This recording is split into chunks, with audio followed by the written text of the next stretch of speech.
Quick recap lang sa lahat na nangyari sa project natin ng Honda Civic. Kung matatandaan nyo, nasabi ko nga, kailangan na rin nating ibaba yung makina ng Honda Civic natin para mas madali tayong makapagpapintura at makapaglinis ng engine bay. Binaba na rin natin yung ibang pangilalim na pyesa ni Ria at yung mga LCA para ma-restore to sa Rhino Hot Coats. Specialty talaga nila dito yung powder coating. At yun nga, binaba na rin natin yung ibang mga mugs at kung makikita nyo sobrang luma na talaga. Candy blue yung ating napili sa pintura. Dumaan to sa iba't ibang mga proseso pero sobrang nag-enjoy at natuto tayo at ito yung kinalabasan. So yun, kung makikita nyo sobrang layo talaga dun sa dating itsura ng pyesa natin at tuwan-tuwa ako sa resulta. Ngayon naman, kinuha namin yung cherry picker para mas madali namin may ibababa yung makina ni Ria. Saktong-sakto, dumating na din yung mga tropa na tutulong sa atin para mas mapadali. Chip! Magandang gabi, Chip! Kasi nga gusto ko ding mapinturahan yung engine bay nito kaya kailangan ko ngayon is lilinisin ko lahat. Tatanggalin namin to lahat. Ang problema lang is pag-organize dito. Papagawa ko na siya ng bagong harness eh. So yun. Lahat yan guys. Imagine nyo meron pa yun ngayong makina pero mamaya sana ang goal mababa natin. Meron naman tayong cherry picker. Diyan natin ilalagay. Tapos gusto ko din linisin yung makina which is yung pinaka-satisfying pare. Lahat na singit-singit nun ko. Mga ilang boting degrees. Oo tol. Basta maging halos brand new tong ano. Madami tingasi kasi ito, daming ano. Ayan, tatanggal na namin radiator, intake, shifter linkage, power steering pump, tinatanggal na rin. Little by little. Unti-unti. At ibaba na natin yung axle, re-repack din eh. Paghugot naman nun dyan eh, ibaba na. So yun, nag-organize din ako ng mga bolt kasi ayokong magkalintik-lintik dito sa bolt. So nasan yung karton natin dyan? Organize, ito pa lang naman. Ayan o. Yun yung ginagawa, sinilabel ko na lang para pag na-synchromate natin, kung masakaling mangyayari man yun, at least ready. Hindi tayo yung nanguhula. Kasi ayoko na nang isipin sa gabi na puta, nandun ba yung gis na ano? Sa ganito ganyan. 14. May tornilyo kaya doon? Ito pa kaya yun? Ngayon lang mabababa yung ano nito, makina. After 10 years. Simula 2030. Pati nga ako. Yung headers natin. So, 4-1 to guys, na Ninja. Ayan. Ayan, papalitan na natin siya kasi alam ko may pabutas na ba na nila mo? Paubos na. Ubus na kasi kakasaya dyan. Papalitan natin to. Ayan. Nilabas na namin ang panglaban na cherry picker at ang panghatak natin. At dito na nga namin sinimulan tanggalin yung makina. Unfortunately, na-delete lahat ng file natin at ang mga natira lang ay itong mga clips na na-save ko. Ayan, so yan, dito na. Natanggal na namin yung makina ni Ria. Dito naman, nililinis namin siya. At pagpasensyahan nyo na lang yung quality ng video natin. Buti nga, may nasalba pa tayo. Pero yan, sobrang hirap ng prosesong to kasi ginamitan namin ng diesel pati gasolina para lang matanggal ang mga dumi na nandito sa makina natin na ilang taon na talaga nandito. Ito na nga yung kinalabasan matapos namin matanggal yung dumi at langis at yun, maibaba yung makina at tuwan-tuwa ako sa naging resulta. Ngayon, oras naman para pumisita tayo sa BCH Performance Center at magpalinis ng fuel rail pati injectors. First time kong pumunta dito eh. Ayos ah. Magandang hapon po. Sorry, medyo na-late po kami. No problem. Opo. Hanggang dito kayo dito. Nice. Dala nyo pa yung crane? Dinala ko na po para... Madali lang naman po palang hanapin tong shop, no? Oo, no way waste naman eh. Oo, wasteable pa. Bachi, para kung sa mga, yun nga, sa mga nanonood, para saan po ba talaga yung paglinis ng ganyan, no?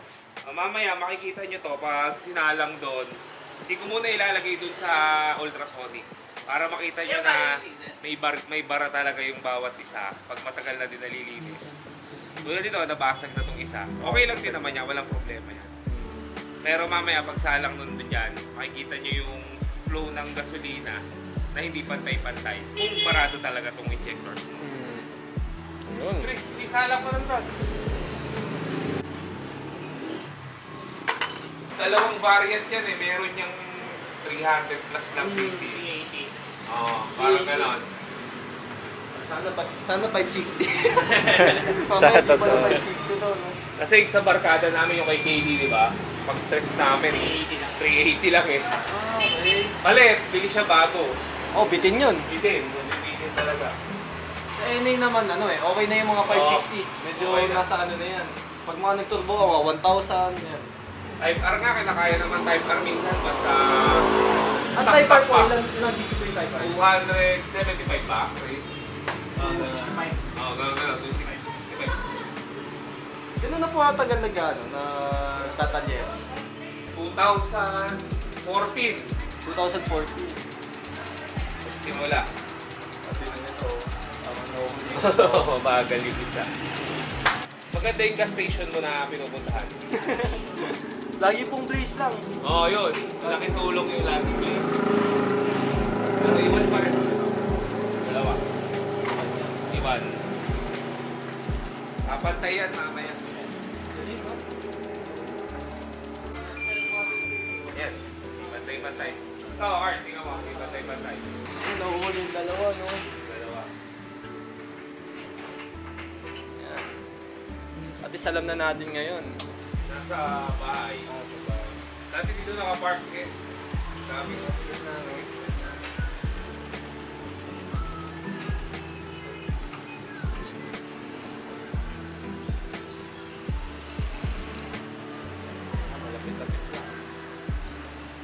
Sumadya talaga tayo dito sa BCH Performance Car Care Center para yun nga magpalinis ng injector. Ito yung machine na ginagamit nila. Ito yung ultrasonic injector cleaner. Yan.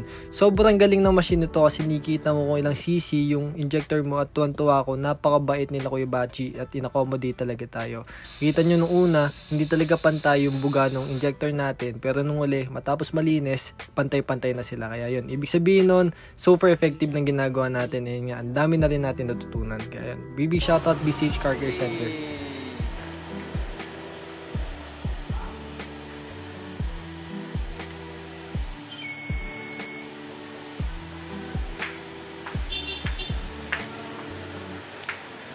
Yun oh. Ang laki agad ng pinagkaiba, no? Unang ano pa lang. Pantay na. Oo. Ito na lang. Na. Halos pantay na. Yung walang cup. Pero yung tatlo, pantay na. Halos-halos na. Konting linis na lang. Fuel pressure, tapos yung RPM. Speed. Ayun, so 448cc. Hindi siya 560. At least alam na natin ngayon. Pero kahit na naman pa paano, sa NA naman yun, okay pa naman yun. Pwede pa. Hindi pa maghahapon yan. Yan, mga idol yan. Ganyan.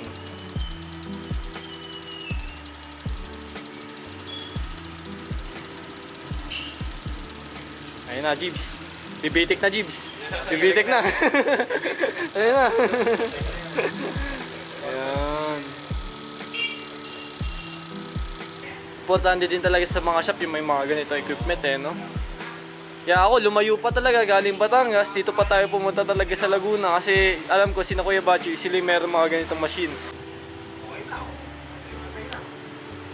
Angas. Okay, finish. Kanina, hindi, kita naman sa vlog kanina na Di pantay dalawa. ang layo talaga ng pagkakaano nila. Mga EF na. Pag magre-race trip kayo, alam niyo na kasi kung